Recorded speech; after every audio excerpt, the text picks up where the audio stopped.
अस्सलाम वालेकुम जी students, I am doctor Najeeb Ali Shah और आज हम स्टूडेंट डिस्कस करेंगे very important concept about hybridization के हाइब्रिडाइजेशन में एमडीकेट के हवाले से कौन कौन से क्वेश्चन आ सकते हैं आपके पास। तो ऑलरेडी स्टूडेंट मैंने बोर्ड पे मेन इंपॉर्टेंट पॉइंट्स लिखे हैं ताकि हम ज्यादा से ज्यादा डिस्कशन करें और हमारे पास टाइम की बचत हो। तो my first question is that student why we need the concept of hybridization. Hybridization हम क्यों पढ़ते हैं, इसकी जरूरत क्यों महसूस होगी। स्टूडेंट याद रखना है कि hybridization is the extension of VBT. ये हमारे पास वीबीटी की एक्सटेंशन है। क्यों? देखिए, अकॉर्डिंग टू वीबीटी उसकी जो इंपॉर्टेंट पोस्टुलेट थी कि those atomic orbital will take part which are half fill हिस्सा लेंगे, एम्प्टी और फुलफिल हिस्सा नहीं लेंगे। तो उसके बेस पे कार्बन हमारे पास क्या आता है, डाइवेलेंट। कार्बन दो बॉन्ड बना सकते हैं, लेकिन actually practically carbon is always tetravalent. Carbon चार कोवेलेंट बॉन्ड बनाता है। So this was explained by hybridisation.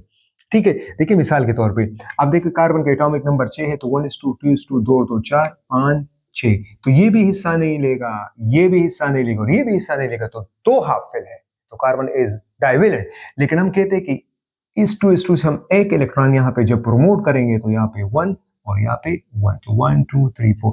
That's why this concept is explained by hybridization. Similarly student जो बेरिलियम है, बेरिलियम जो है ना आपके पास देखिए वो क्या करता है, BeCl2 की अगर हम बात करते हैं तो दो बॉन्ड बनाता है, लेकिन इसके बेस पे हमारे पास बॉन्ड नहीं बनाता है वीबीटी के बेस पे। देखो ये भी हिस्सा नहीं लेगा और ये भी नहीं लेगा। लेकिन अगर हम 2s2 से एक इलेक्ट्रॉन यहाँ पे प्रमोट करें तो यहाँ पे 2 3 और 4, तो अब ये कितने बॉन्ड बना सकते हैं, दो बॉन्ड बना सकता है। This is explained by hybridization.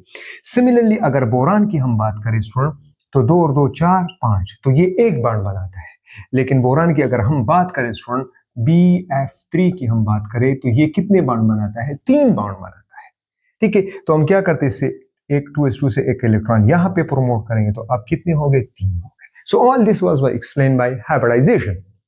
Similarly student अगर हम CH4 की बात करें तो कार्बन इज ऑलवेज टेट्रावेलेंट। ठीक है स्टूडेंट, तो अब कार्बन का क्या होता है, देखिए हाइड्रोजन का 1s1, इसका 1s1, इसका 1s1, इसका 1s1 के पास होता है। अब कार्बन का क्या होता है स्टूडेंट, एक 2s1 होता है और एक 2px 2py और 2pz। तो अगर हम बात करें स्टूडेंट कार्बन का एक 2s1 हाइड्रोजन के 1s1 से और बाकी जो 1s1 है वो 2px 2py और 2pz से क्या करेंगे, ओवरलैपिंग करेंगे। तो हमारे पास तो ऐसा होना चाहिए कि तीन बाण का बाण एनर्जी, बाण लेंथ, हर चीज क्या होना चाहिए, डिफरेंट होना चाहिए और एक का डिफरेंट होना चाहिए। लेकिन जब हम एक्सपेरिमेंटली मालूम करते हैं स्टूडेंट, तो यहाँ पे जो चार बाण्ड्स आपके पास बनते हैं वो इन ऑल रिस्पेक्ट क्या होते हैं, सेम होते हैं। तो all these concepts are explained by hybridization. Now hybridization की डेफिनेशन क्या है स्टूडेंट, इसमें इंटरमिक्सिंग होती है, मतलब सेम, अच्छा सेम एटम का जो सेम शेल होता है, सेम एटम का जो सेम शेल होता है उसके जो डिफरेंट सब शेल्स होते हैं स्टूडेंट, उसमें जो एटॉमिक ऑर्बिटल्स होते हैं वो इंटरमिक्सिंग करेंगे। जब इंटरमिक्सिंग करेंगे तो आपके पास क्या बनेंगे, हाइब्रिड एटॉमिक ऑर्बिटल्स बनेंगे जिसका शेप और एनर्जी क्या होगी स्टूडेंट, सेम होगी। मिसाल के तौर पे ये स्टूडेंट आपके पास S है और ये आपके पास स्टूडेंट क्या है, P है। अब देखो स्टूडेंट S आपके पास क्या है स्टूडेंट, S स्फेरिकल है और P आपके पास क्या है, डम्बल है ना। इसकी एनर्जी कम है क्योंकि ये न्यूक्लियस के करीब है और P की एनर्जी ज्यादा है क्योंकि ये न्यूक्लियस से दूर है। लेकिन P इज डायरेक्शनल, इसकी पर्सनालिटी अच्छी है, और S क्या है, इट इज नॉन डायरेक्शनल, ये नॉन डायरेक्शनल होता है। तो बॉन्ड के लिए बेटर ओवरलैपिंग के लिए एनर्जी भी कम होनी चाहिए और डायरेक्शनलिटी भी होनी चाहिए। ठीक है स्टूडेंट, तो यहां पे क्या होता है कि S P के साथ इंटरमिक्सिंग करता है और P S के साथ इंटरमिक्सिंग करता है।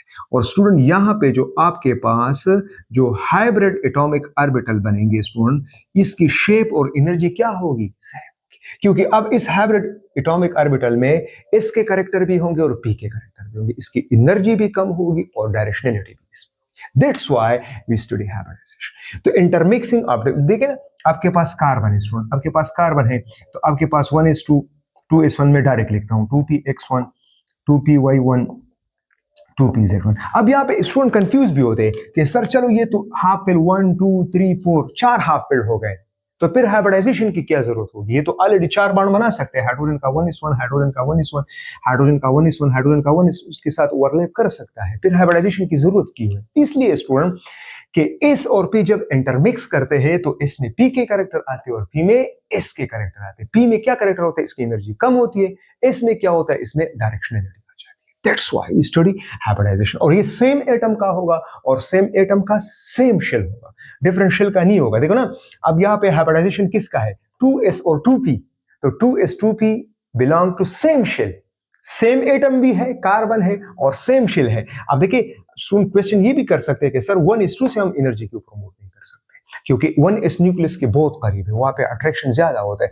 लेट्स सपोज फर्ज करें 1:2 से हम इलेक्ट्रॉन यहाँ पे प्रमोट करें, तो 1s और 2p एनर्जी में डिफरेंस ज्यादा है और हाइब्रिडाइजेशन के लिए एनर्जी गैप क्या होना चाहिए, कम होना चाहिए। That is the main reason. ठीक है स्टूडेंट, नाउ इंपॉर्टेंट पॉइंट्स पढ़ते हैं स्टूडेंट, एमडीकेट के हवाले से बहुत मिसकंसेप्शन होते हैं स्टूडेंट्स के हाइब्रिडाइजेशन के हवाले से। तो फर्स्ट ऑफ ऑल स्टूडेंट याद रखना है कि it is a physical process, ये फिजिकल प्रोसेस होता है, it is not a chemical process, इसके मॉलिक्यूल में चेंजेस नहीं होते, दूसरे आपके पास मतलब केमिकल चेंज नहीं होता, it is a physical process. First point is hybridization is a physical process.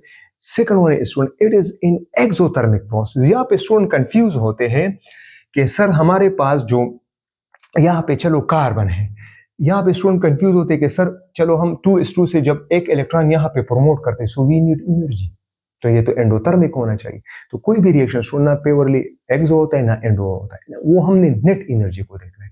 अगर ज्यादा एनर्जी रिलीज करेगा एक्सो होगा, ठीक है, अगर कम एनर्जी रिलीज करेगा एब्जॉर्ब से तो वो एंडो होगा। ठीक है स्टूडेंट, तो चलो लेट फॉर एग्जांपल सपोज मैं कह रहा हूं कि सपोज 2s2 से हम इलेक्ट्रॉन यहाँ पे 2pz में करते हैं, ट्रांसफर करें, सपोज मैं कहता हूं, ऐसा नहीं, लेट सपोज 10 जूल एनर्जी चाहिए, सपोज मैं कह रहा हूं, फर्ज करें। लेकिन जब यहाँ पे बॉन्ड्स बनते हैं, क्योंकि हाइब्रिडाइजेशन तो कंटिन्यूस प्रोसेस होता है, यहाँ पे प्रमोशन भी हो सकती है, एटम एक दूसरे के बॉन्ड बन भी जाते हैं, मतलब तो उस टाइम एनर्जी रिलीज होता है।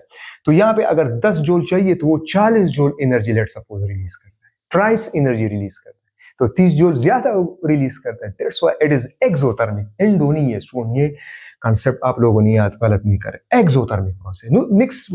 नेक्स्ट कॉन्सेप्ट, ये सारे एमसीक्यूज है स्टूडेंट, के number of atomic orbital is equal to number of hybrid orbital, मतलब जितने एटॉमिक ऑर्बिटल ओवरलैप करेंगे, इंटरमिक्सिंग करेंगे, इतने हाइब्रिड बनेंगे। मिसाल के तौर पर अगर एक s और एक p होगा तो 2sp होगा, अगर एक s 2p होगा तो 3sp2 होगा, अगर एक s और 3p होगा तो आपके पास क्या होगा, 4sp3 होगा, अगर एक s 3p और एक d तो आपके पास 1 4 5 आपके पास क्या बनेगा, 5sp3d होगा। अगर स्टूडेंट एक s 3p और 2d तो कितने हो गए, 5 और 6 तो 6sp3d होगा।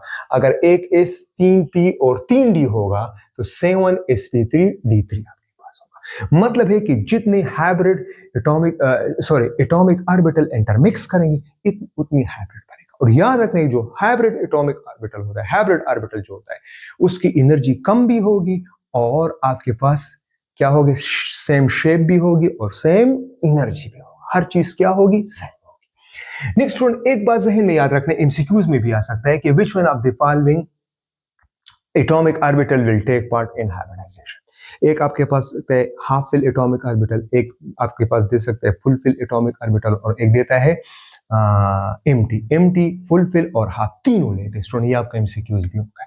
तो ये हाफ फिल भी लेते हैं स्टूडेंट, फुल फिल भी लेते हैं और एम्प्टी एटॉमिक ऑर्बिटल, सारे के सारे हिस्सा लेते हैं। Next one, due to hybridization, MCQs ऐसे भी आ सकता है, स्टेबिलिटी ज्यादा होती है, रिएक्टिविटी कम, एनर्जी कम होती है। So this is MCQs, energy reactivity come, energy come, stability ज्यादा, ऑल ऑफ द अबव, ये ऑप्शन आपने ठीक करना है। नेक्स्ट वन, याद रखना है कि जब इंटरमिक्सिंग होती है वो एटॉमिक ऑर्बिटल इंटरमिक्स करते हैं। अब देखिए मिसाल के तौर पे यहाँ पे s है और ये p, इसका इलेक्ट्रॉन है, तो इंटरमिक्सिंग में इलेक्ट्रॉन हिस्सा नहीं लेते। That's must be important to know that student कि during hybridization only intermixing of atomic orbital take place, atomic orbital intermix करेंगे, इलेक्ट्रॉन इंटरमिक्सिंग नहीं करेंगे, ये बात जहन में याद रखना, ठीक है student. So during intermixing only atomic orbitals will take part, not electron. Next question ये भी आ सकता है स्टूडेंट कि when hybridization will takes place, hybridization कब होगी स्टूडेंट, तो याद रखना है at the time of covalent bond formation, ये पॉइंट लिख ले, at the time of covalent bond formation, जब कोवेलेंट बॉन्ड की फॉर्मेशन होती है उस टाइम हाइब्रिडाइजेशन होता है। और स्टूडेंट याद रखना है कि हाइब्रिडाइजेशन में एक सिग्मा बॉन्ड होता है, एक पाई बॉन्ड बनता है। जो आपके पास सिग्मा बॉन्ड बनता है वो हाइब्रिड ऑर्बिटल सिग्मा बॉन्ड बनाता है। अनहाइब्रिड क्या बनाएगा स्टूडेंट? वो पाई बॉन्ड बनाएगा, क्योंकि सिग्मा बॉन्ड के लिए एनर्जी कम होनी चाहिए, ठीक है, क्योंकि उसमें मैक्सिमम ओवरलैपिंग होती है, ठीक है। तो पहले सिग्मा बॉन्ड बनता है, फिर पाई बॉन्ड होता है। तो आपके पास जो हाइब्रिड ऑर्बिटल होता है वो सिग्मा बॉन्ड बनाएगा, और जो अनहाइब्रिड ऑर्बिटल होगी वो पाई बॉन्ड बनाएगा। एक बात ये ध्यान में याद रखना। दूसरा स्टूडेंट कि जो पाई बॉन्ड होता है वो हाइब्रिडाइजेशन में काउंट नहीं होगा। हाइब्रिडाइजेशन में कौन सा काउंट होगा स्टूडेंट? सिग्मा बॉन्ड काउंट करना है, और number of lone pair of electron on central atom, के सेंट्रल एटम पे जो लोन पेयर ऑफ इलेक्ट्रॉन होता है स्टूडेंट और सिग्मा बॉन्ड होता है, ये इसमें आप लोगों ने काउंट करना है, ठीक है student. Only sigma bond plus number of lone pair on central atom, sorry, ठीक है स्टूडेंट। तो this was the main points of hybridization. दूसरा स्टूडेंट याद रखना है कि जनरली हाइब्रिडाइजेशन हम सेंट्रल एटम का करते हैं, ठीक है, लेकिन हाइब्रिडाइजेशन आइसोलेशन में नहीं होना चाहिए, सराउंडिंग एटम में होना चाहिए। दूसरा स्टूडेंट याद रखना है कि हाइब्रिडाइजेशन के लिए क्या है कि सिर्फ सेंट्रल एटम सराउंडिंग में भी हो सकता है, लेकिन शर्त क्या है? जिसकी मैक्सिमम कोवेलेंसी हो, मतलब है कि जो ज्यादा से ज्यादा बॉन्ड्स बनाते हो। अभी हम हाइब्रिडाइज टाइप्स की तरफ थोड़ा डिस्कस करते हैं, ठीक है। स्टूडेंट नेक्स्ट है हमारे पास टाइप्स ऑफ हाइब्रिडाइजेशन, ठीक है। तो हाइब्रिडाइजेशन जो आपके कोर्स में है स्टूडेंट, तो उसमें हम डिस्कस करेंगे स्टूडेंट। एक आपके पास sp3, sp2 और sp, ठीक है स्टूडेंट। हमने डिस्कस किया था कि जितने एटॉमिक ऑर्बिटल ओवरलैप करेंगे इतनी हाइब्रिड आपके पास बनेंगे। अगर एक p एक s तो sp होगा, अगर एक s तो 2p तो 3sp2 होगा, अगर एक s 3p तो 4sp3 होगा, ठीक है स्टूडेंट। तो फर्स्ट हम डिस्कस करते हैं sp3। sp3 में क्या होता है स्टूडेंट कि एक हमारे पास s ऑर्बिटल और 3 आपके पास क्या करेंगे? p एटॉमिक ऑर्बिटल ओवरलैप करेंगे, ठीक है स्टूडेंट। तो 4 ओवरलैप करेंगे तो हाइब्रिड कितने बनेंगे? 4 बनेंगे। तो स्टूडेंट अगर हम बात करें तो हम यहाँ पे कार्बन का एटॉमिक नंबर 6 है, तो 2 2 4 5 6, यहाँ पे 0 है, तो मैं डायरेक्ट लिखता हूँ यहाँ पे 2s2 से हम एक इलेक्ट्रॉन यहाँ पे प्रोमोट करेंगे, तो यहाँ पे आपके पास 1 और यहाँ पे भी 1। तो अब स्टूडेंट ये भी हिस्सा लेंगे और ये तीनों भी हिस्सा लेंगे, तो हमारे पास क्या बनेंगे स्टूडेंट? सारे के सारे क्या होंगे स्टूडेंट? sp बनेंगे। आपके पास क्या होगा? ये भी sp3 होगा स्टूडेंट, ये भी क्या होगा? sp3 होगा, ये भी sp3 होगा, और ये भी sp3 होगा। अब एक एक इलेक्ट्रॉन अपना होगा, क्योंकि इलेक्ट्रॉन इंटरमिक्सिंग में हिस्सा नहीं लेंगे, ठीक है स्टूडेंट। इसकी शेप क्या होगी? सेम होगी। तो एक s और 3 p ने हिस्से, तो ये आपके पास sp3 हो गया, ठीक है। अब ज्योमेट्री इसकी टेट्राहेड्रल है स्टूडेंट। बॉन्ड एंगल क्या होगा? 109.5 डिग्री होगा स्टूडेंट, ठीक है। और यहाँ पे जो आपके पास सिग्मा बॉन्ड बनेंगे, अब जरा देख ले, ये मेरे पास कार्बन है स्टूडेंट, तो यहाँ पे sp3 स्टूडेंट, sp3 और यहाँ पे sp3 होगा। तो अब हाइड्रोजन का क्या होगा? 1s1, दूसरे हाइड्रोजन का 1s1, दूसरे हाइड्रोजन का 1s1। तो यहाँ पे आपके पास क्या होगा? यहाँ पे आपके पास होगा 1s1 ऑफ हाइड्रोजन, ठीक है स्टूडेंट। तो यहाँ पे भी आपके पास क्या होगा? 2 इलेक्ट्रॉन यहाँ पे हो जाएंगे, 2 यहाँ पे हो जाएंगे, 2 यहाँ पे हो जाएंगे आपके पास, ठीक है। ये sp3 स्टूडेंट, ये sp3, ये sp3 और ये sp3 आपके पास होगा, ठीक है स्टूडेंट। तो यहाँ पे आपके पास जो ज्योमेट्री है वो टेट्राहेड्रल है। बॉन्ड एंगल इनके दरमियान क्या होगा? 109.5 डिग्री होगा, ठीक है स्टूडेंट। यहाँ पे जो जितनी भी सिग्मा बॉन्ड बनेंगे स्टूडेंट वो क्या होंगे आपके पास? sp3 और 1s1 हाइड्रोजन से बनेंगे, ठीक है। All types of sigma bond कितने हो गए? कितने सिग्मा बॉन्ड है स्टूडेंट? 4 है, ठीक है, 1 2 3 4, और ये सारे के सारे क्या है? sp3 of carbon and 1s1 of hydrogen के दरमियान होगा, ठीक है। तो ये हमारे पास क्या होता है? sp3। अच्छा, इसमें अनहाइब्रिड नहीं है, सारे के सारे ने हिस्सा ले लिया। अब स्टूडेंट इस याद रखना है कि परसेंटेज ऑफ s कैरेक्टर कितना है। परसेंटेज ऑफ s कैरेक्टर हमारे पास है 25% है स्टूडेंट, और परसेंटेज ऑफ जो आपके पास p कैरेक्टर है स्टूडेंट वो कितना है? वो आपके पास है 75%। तो यहाँ पे परसेंटेज s कैरेक्टर कम है, ठीक है स्टूडेंट। याद रखना कि परसेंटेज ऑफ s कैरेक्टर जितना ज्यादा होगा स्टूडेंट, याद रखना है कि percentage of s character is directly proportional to electronegativity भी है एंड बॉन्ड एंगल भी है। अगर s कैरेक्टर ज्यादा होगा तो इलेक्ट्रोनेगेटिविटी भी ज्यादा होगी, और आपके पास बॉन्ड एंगल भी ज्यादा होगा, और बॉन्ड एनर्जी भी ज्यादा होगी, ठीक है। लेकिन बॉन्ड लेंथ क्या होगा? कम होगा। ये भी आप लोगों ने जहन में याद रखना, ठीक है। अगर मैं आपसे पूछूं स्टूडेंट C2H6 जो आपके पास ईथेन है, इसमें कितने वो होंगे, तो सिमिलरली यहाँ पे 2 कार्बन है, तो 2 कार्बन। अब सुन यहाँ पे 2 कार्बन है 1 और 2, यहाँ पे कितने हाइड्रोजन है 1 2 3 4 5 6 है, ठीक है। तो कितने सिग्मा बॉन्ड स्टूडेंट आपके पास 1 2 3 4 5 6 7।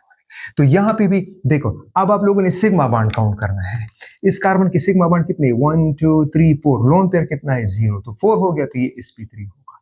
इसका काउंट कर ले 1 2 3 4, तो sp3 होगा। तो आपने number of sigma bond plus lone pair of electron और सेंट्रल एटम आप लोगों ने काउंट करना है, ठीक है। ये हमने ट्रिक में डिस्कस किया था, ठीक है स्टूडेंट। तो यहाँ पे भी आपके पास क्या होगा, 2 कार्बन है आपके पास स्टूडेंट, तो एक sp3 इसका हो गया, एक sp3 इसका हो गया, एक sp3 और एक sp3 ये दूसरे कार्बन का स्टूडेंट एक sp3 इसके साथ ओवरलैप करेगा, ये एक sp3 कितने हो गए इसके 1 2 3 4, इसके 1 2 और आपके पास 3 और ये आपके पास 4 हो गया। और कितने हाइड्रोजन है, एक hydrogen 1s1 hydrogen 1s1 hydrogen 1s1 hydrogen 1s1 hydrogen 1s1, ये सारे 1s1 हाइड्रोजन के साथ। तो यहाँ पे अब 2 types of sigma bond student, एक sp3 ऑफ कार्बन, दूसरे sp3 ऑफ कार्बन का, और जो बाकी आपके पास है 1 2 3 इसके साथ 1s1 हाइड्रोजन और इसके साथ 1 2 3, इस जो sp3 है ये 1s1 हाइड्रोजन के साथ ओवरलैप करेगा और सिग्मा बॉन्ड आपके पास बनेगा, ठीक है स्टूडेंट। नेक्स्ट हमारे पास स्टूडेंट sp2 है आपके पास। तो अगर हम कार्बन की बात करें तो हमारे पास है 1s2 2s2 2px 2py and 2pz, तो 2 और 2 4 5 6, यहाँ पे 0, तो हम मैं डायरेक्ट क्या करता हूँ, यहाँ से एक इलेक्ट्रॉन यहाँ पे प्रमोट करता हूँ, तो यहाँ पे 1 और यहाँ पे 1, तो एक s और 2 p, तो कितने इंटरमिक्स करते हैं 3, तो आपके पास 3 हाइब्रिड एटॉमिक ऑर्बिटल बनेंगे। ये क्या होगा sp2 sp2 और यहाँ पे sp2 आपके पास होगा, ठीक है। इसके एग्जाम्पल क्या है student, C double bond C, यहाँ पे कितने हाइड्रोजन हैं, जो ईथीन है इसके ईथीन एग्जांपल है, ठीक है स्टूडेंट। तो अब इस कार्बन में जरा देख ले सेंट्रल एटम क्या है, यहाँ पे सिग्मा बॉन्ड कितने 1 2 3, तो sp2। अब देखो पाई बॉन्ड काउंट नहीं करना है, ये अब स्टूडेंट गलती करते हैं, तो इसका भी हाइब्रिडाइजेशन होगा, कितने सिग्मा बॉन्ड है 1 2 3, तो ये आपका होगा sp2। तो इसमें भी sp2 होगा, इसमें भी sp2 होगा। स्टूडेंट याद रखना है कि यहाँ पे जो 2pz है ये अनहाइब्रिड होगा, this will be considered as unhybrid, ये अनहाइब्रिड एटॉमिक ऑर्बिटल होगा, तो ये पाई बॉन्ड होगा। तो इस कार्बन में भी एक हाइब्रिड है अनहाइब्रिड एटॉमिक ऑर्बिटल, इसका भी अनहाइब्रिड एटॉमिक ऑर्बिटल है, तो ये पाई बॉन्ड बनेगा। तो चलो इसका डायग्राम ड्रा करते स्टूडेंट। ये कार्बन है स्टूडेंट, इसके कितने sp3 होंगे 1, ये आपके पास हो गया स्टूडेंट, इसका हो गया 2 और ये इसका हो गया स्टूडेंट 3 हो गया। दूसरे कार्बन का स्टूडेंट एक sp2 इस sp2 के साथ ओवरलैप करेगा, ये 2 और ये आपके पास 3, और एक आपके पास क्या होगा स्टूडेंट, एक आपके पास होगा अनहाइब्रिड। तो ये अनहाइब्रिड आपके पास क्या बनाएगा student, this will form pi bond, ये क्या बनाएगा स्टूडेंट, पाई बॉन्ड बनेगा। तो याद रखना है कि sp2 में जो हमारे पास ईथीन है, इसमें भी एक अनहाइब्रिड एटॉमिक ऑर्बिटल है, उसमें भी एक अनहाइब्रिड एटॉमिक ऑर्बिटल है, ये आपके पास क्या हो गया 2pz, ये आपके पास क्या होगा 2pz। तो एक कार्बन का 2pz दूसरे कार्बन का 2pz के साथ साइड वाइज ओवरलैप करेंगे और आपके पास पाई बॉन्ड बनेगा, ठीक है स्टूडेंट। और ये सारे के सारे क्या बनेंगे, इसके साथ 1s1 हाइड्रोजन 1s1 हाइड्रोजन, उसके साथ 1s1 हाइड्रोजन 1s1 हाइड्रोजन, इसके साथ क्या करेगा सिग्मा बॉन्ड बनेगा। तो यहाँ पे सिग्मा बॉन्ड भी है और पाई बॉन्ड भी है, तो इन दोनों में एक सिग्मा होगा और एक पाई होगा आपके पास, ठीक है। नेक्स्ट हम पढ़ते हैं sp। नेक्स्ट स्टूडेंट है हमारे पास sp हाइब्रिडाइजेशन, ठीक है। तो sp में क्या होता है देखो स्टूडेंट, 1s2 2s2, यहाँ पे 0 है, तो यहाँ पे हम एक इलेक्ट्रॉन यहाँ पे प्रमोट करेंगे, तो यहाँ पे 1 और यहाँ पे 1। तो sp में क्या होगा कि एक का s और एक का p, तो इसका मतलब है सिर्फ s और p हिस्सा लेंगे, ठीक है। तो ये आपके पास sp हो गया, आपके पास sp हो गया, और जो ये py और pz है स्टूडेंट, ये क्या रह जाएंगे अनहाइब्रिड एटॉमिक ऑर्बिटल, ये हाइब्रिडाइजेशन में हिस्सा नहीं लेंगे, और ये पाई बॉन्ड बनाएगा, और ये दोनों क्या बनाएंगे सिग्मा बॉन्ड बनाएंगे। जिस तरह हम एग्जांपल लेते हैं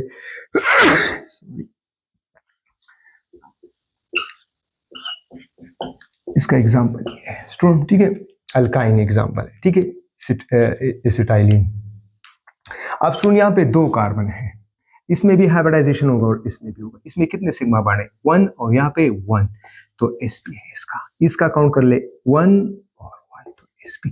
क्योंकि पाई बॉन्ड का कोई रोल नहीं है, पाई बॉन्ड आप लोगों ने काउंट नहीं करना। सुन, यहाँ पे हमने डिस्कस किया था इस स्टीरिक नंबर कि ये आपने क्या काउंट करना है? Number of sigma bond plus number of lone pair of electron on central atom, ये आपने काउंट करना है।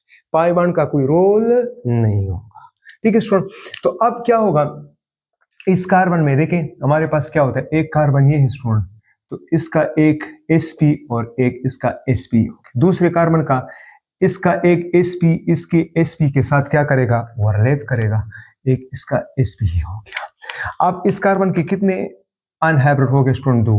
ये pz है और ये क्या है स्टूडेंट? py। सिमिलरली इसका एक pz है और ये क्या है स्टूडेंट?